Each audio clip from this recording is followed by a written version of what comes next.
Hi dear students, it's me Sindo with the third part of the dynamic force analysis of slide triangle mechanism analytical method. So today we are going to discuss the dynamic equivalent system for the connecting rod. What is the importance of dynamic equivalent system for the connecting rod? We have done the dynamic force analysis of the slide triangle mechanism without considering the mass of the connecting rod. We have considered only the mass of the piston and uh, find the force acting on the piston, then force acting around the connecting rod, then find the turning moment on the crank. So while finding the external force, we use this equation, and here how we find the inertia force. Inertia force we find using by considering the mass of piston as a point mass with mp and taking the acceleration of point b that we have already derived. Okay, so inertia force is equal to mp into acceleration of point p, that is mp into r omega square cos theta plus cos 2 theta by n, and this expression we have already derived in first part. Okay, like the piston mass, we now have to consider the mass of the connecting rod and assume the point mass at the center of gravity of the connecting rod. So see, this is the real shape of the approximate real shape of the connecting rod, and this end is called big end side or crank end side, and this end is called small end side, piston end side, or gudgeon pin end. Okay, so we want to consider a point mass at point G and find the inertia force due to the mass of the connecting rod by multiplying the mass of the connecting rod with the acceleration of point G.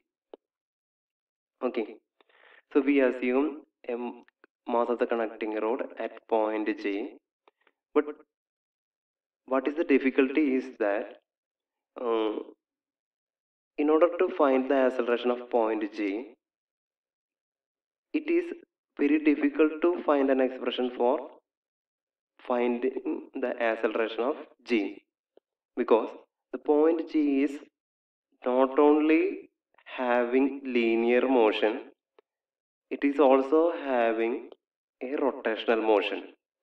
See, in case of piston, this piston is having only a linear motion, but this point G is undergoing both rotational as well as translational motion.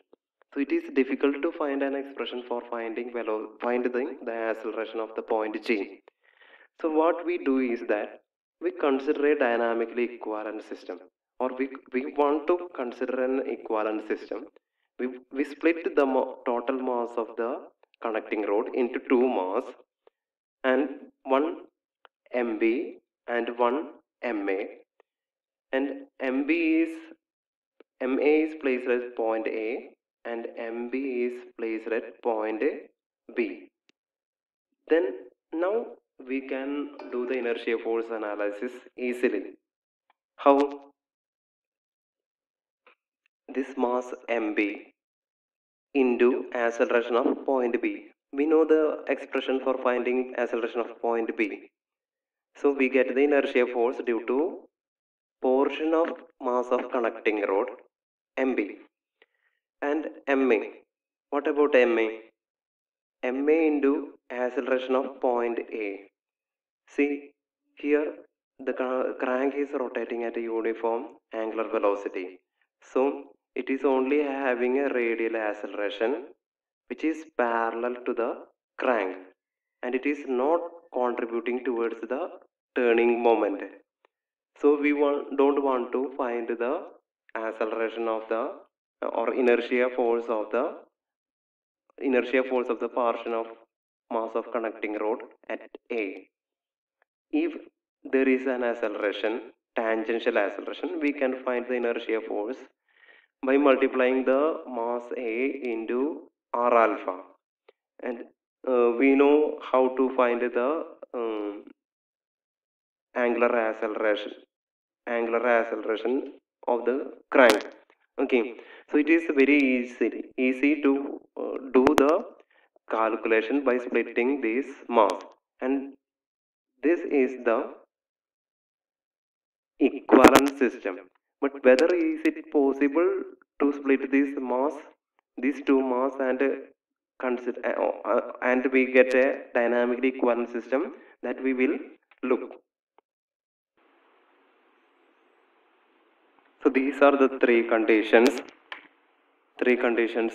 for getting a dynamically equivalent system. Sum of the two masses must be equal to the total mass of the body, and the center of gravity of two masses must coincide with the center of gravity of the body, and the sum of the mass moment of inertia of the masses about their center of gravity must be equal to the mass moment of inertia of the body. So we will see in detail. This is the real system, and this is the two mass system that we want to get.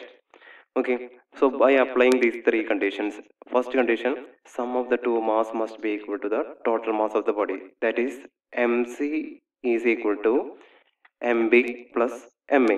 So that is the first condition that can be satisfied.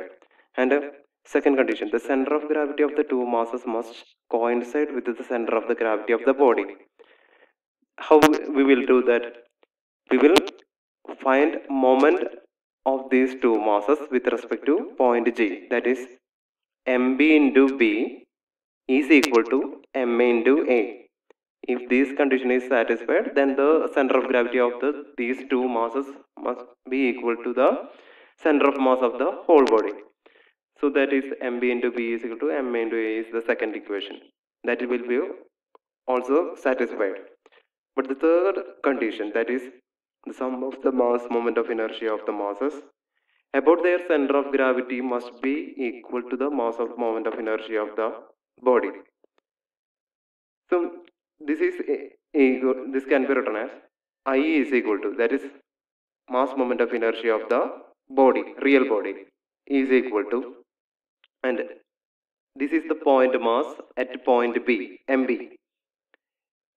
How we will find the mass moment of inertia of mb with respect to point G? mb is, we will have to use the parallel axis theorem, that is io, that is ig plus mb into b square. This ig of the point mass is 0 with respect to G, so we get I is equal to mb into b square.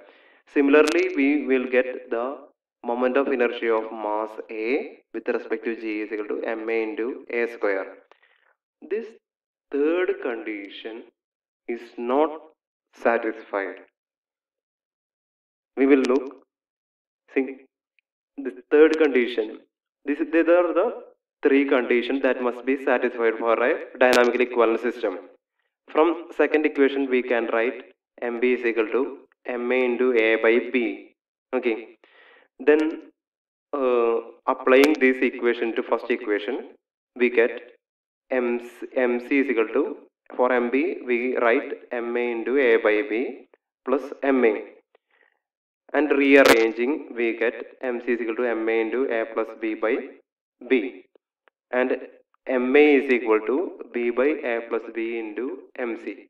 This equation we have to remember, and similarly we get mb is equal to a by a plus b into mc. Here instead of mb we substitute ma is equal to b into mb by a, and apply it in the first equation. We get this equation. Okay, and applying these two equations to the third equation, that is I is equal to mb into b square is equal to ma into a square. See, I is the mass moment of inertia of the body, that is equal to mc into k square, where k is the radius of gyration of the body with respect to center of gravity, and the remaining terms we write as such, mb into b square is equal plus ma into a square. And now we substitute the value for mb and ma. So we get mc into k square is equal to a by a plus b into mc into b square plus b by a plus b into mc into a square. Okay. By rearranging, you get mc is equal to k square is equal to b by a plus b into mc into a plus b. Okay. And by a plus b get cancelled, and you get mc k square is equal to ab into mc, and mc get cancelled, you get k square is equal to ab. But the problem is that the radius of gyration of the real system is already fixed. And by fixing one value, that is, we can fix either a or b, the other term will already get fixed. That is, when we fix b, then this third value is equal to k square by b. It may be equal to a or not equal to a, or any other value. So we cannot fix these two values. We can only fix the only one value. So this equation cannot be satisfied, and instead we get k square is equal to db. Hence the third condition cannot be satisfied if we take one mass at point B and one mass at point A. So we will find an alternative. See, this is a real system, this is the two mass system, and this is the dynamically equivalent system, where D is not equal to, may or may not be equal to A. We are assuming it is less than A, and placing it anywhere between point G and point A. Okay, and this distance is denoted as point D. D, small d. And this is the total length L from point B, where L is equal to, see, k square is equal to dB, L is equal to D plus B, and this can be written as k square by B plus B. Okay, so this equation, these equation all will be changed from MA to MD, and A from A to D, and the whole things will be changed, and you get k square is equal to dB. Okay, this is the real equations. Okay, so we cannot, and here we cannot place the mass at A and B as such. Actually, we can take a dynamically equivalent system, one mass at B and one mass at D. Okay, and today we have studied the dynamic equivalent system for the conducting rod, and we will see in next class with the dynamic force analysis of the slider rank considering the mass of the conducting rod. Thank you.